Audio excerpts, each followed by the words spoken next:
From Lagos, the nation's commercial capital, this is the news at 10. Live from Channels Television. Reporting tonight, Amarachi Ubani. Good evening and welcome. Tonight, the Federal High Court grants request to extradite Nigerian terror suspect to the United States.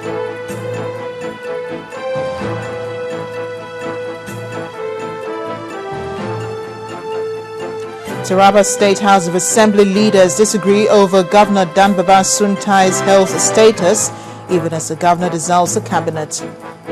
Labour Party and People's Democratic Party confirmed their candidates in the Anambra governorship election. And the UK proposes a resolution to the United Nations Security Council authorizing military action against Syria. And tonight on Business News, micro, small and medium-scale enterprises x-ray the intervention funds of the Central Bank of Nigeria.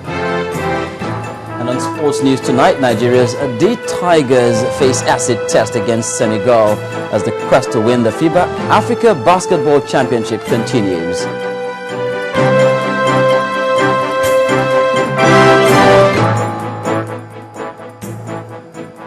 We begin tonight with the order by the Federal High Court in Abuja granting the request to the federal government to extradite the United States one Lawal Babafemi, also known as Abdullahi Ayatollah Mustafa. Mr. Babafemi was indicted of conspiracy to provide support to a foreign terrorist organization in violation of Title 18 of the United States Code.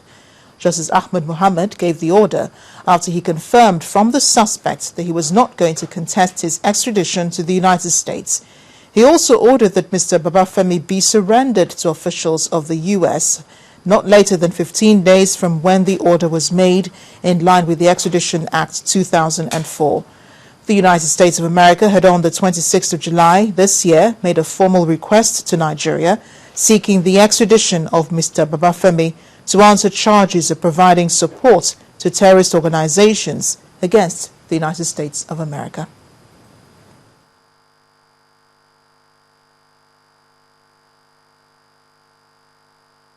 The purpose of extradition is a request by the government of the Federal Republic of Nigeria in reaction to a request from a foreign country, another nation, to request for a citizen of Nigeria to be surrendered for trial in whichever country is making the request.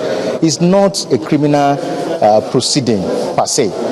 And for somebody who believes deep down in him that he has not committed anything, he is free and he believes it's going to take a trial for him wherever he's taken to.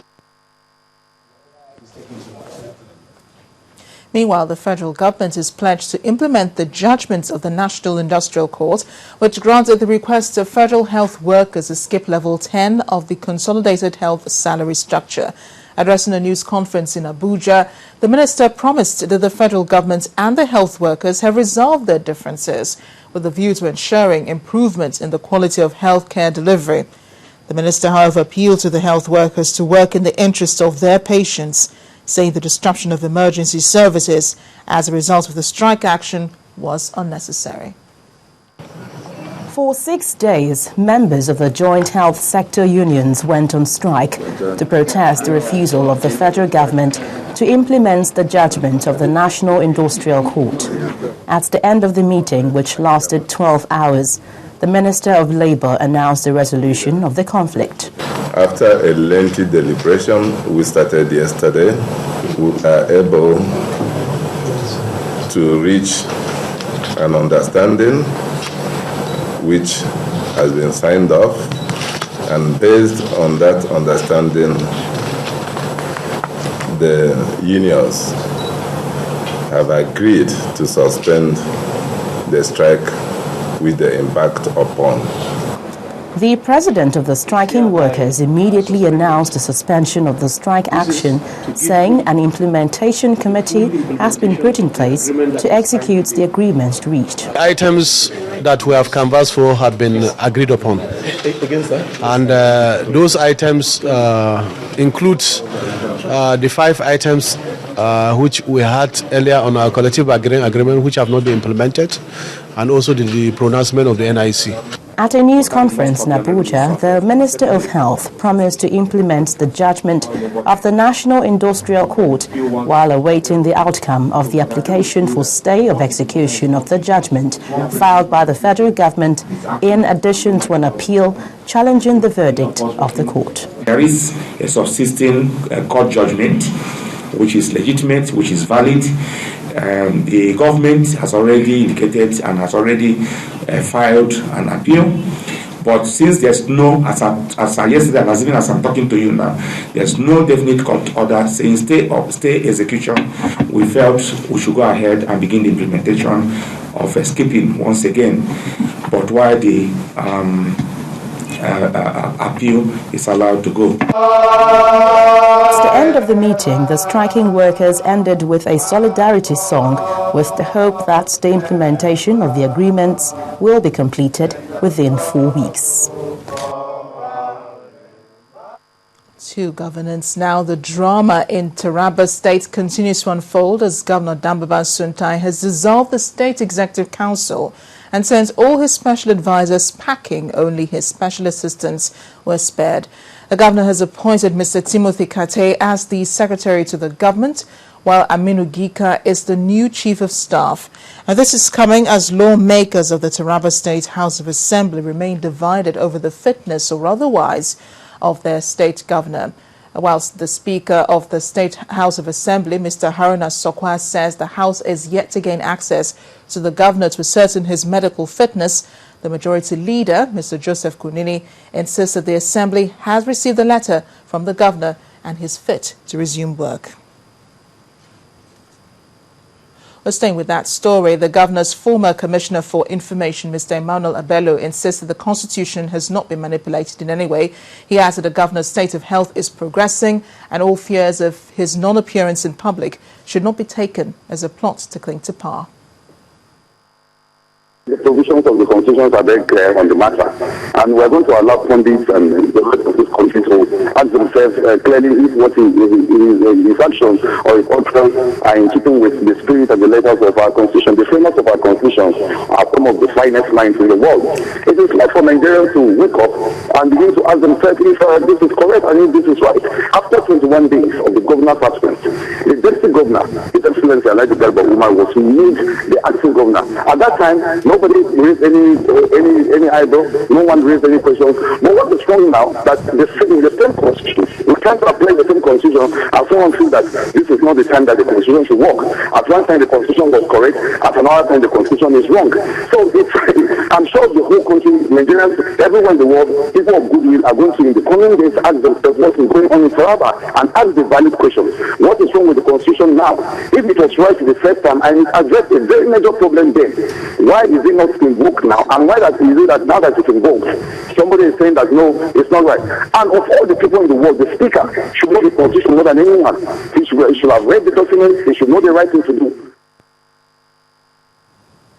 Well, staying with the governor's state of health, a section of the legal community is calling for his public appearance to calm the situation.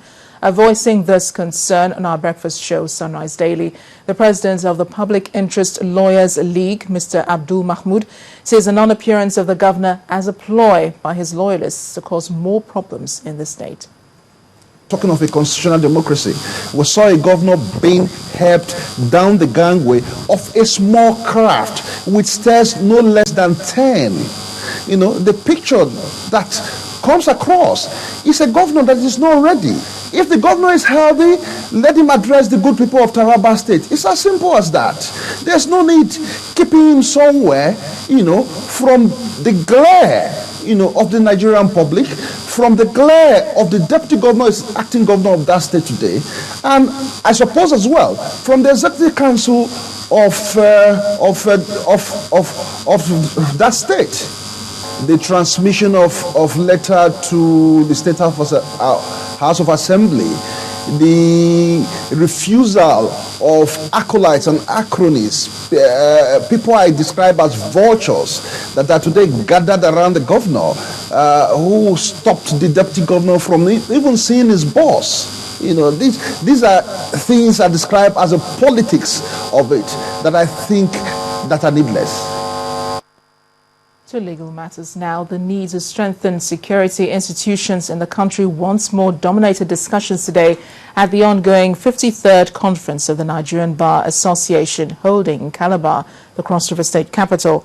A former Chief of Defense Staff, retired General Martin Luther Agwai, at a session on military law reform, maintained that synergy among security institutions is required to prevent any threat to the sovereignty of the country.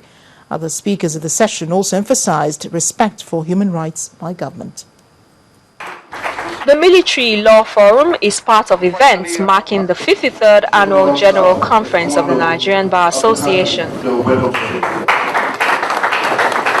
It brought together representatives of all the military personnel in the legal profession to brainstorm on challenges militating against internal conflicts in Nigeria. The former Chief of Defense Staff made a case for the implementation of internal security operations, which he believes is a sure way to conform to acceptable global best practices in dealing with the security challenges in the country. Security is everybody's business. The question I've had in Nigeria, and sometimes I say, thanks to Boko Haram. When you stop people in the past who want to search a woman's bag to enter a building, do you know who I am? You want to stop a man before he enters the plane, he said you want to search his briefcase. He said, do you know who I am that you're stopping me? How many of you are in my house? Boko Haram taught us that security is everybody's business. Other speakers dwelt on the need for human rights to be protected when military operations are undertaken. They frowned at the regular use of the military to quell domestic riots and civil disturbances. Those who were killed in Mali, nobody knows about them. Those who were killed in Liberia, they will be brought home, their dead bodies were brought home in the night and buried secretly. When any soldier dies in Iraq or Afghanistan, you all hear it on CNN. Before the names are announced, the family members will have been contacted. That is not done here. That is part of the human rights of members of the armed forces. The Nigerian government sends the military into internal security operations without an adequate appreciation of the nature of the threat. At the end of this forum, a consensus is expected to be reached on the modes of settlement of internal conflicts, solutions that will place Nigeria at par with other countries who have since adopted such practices.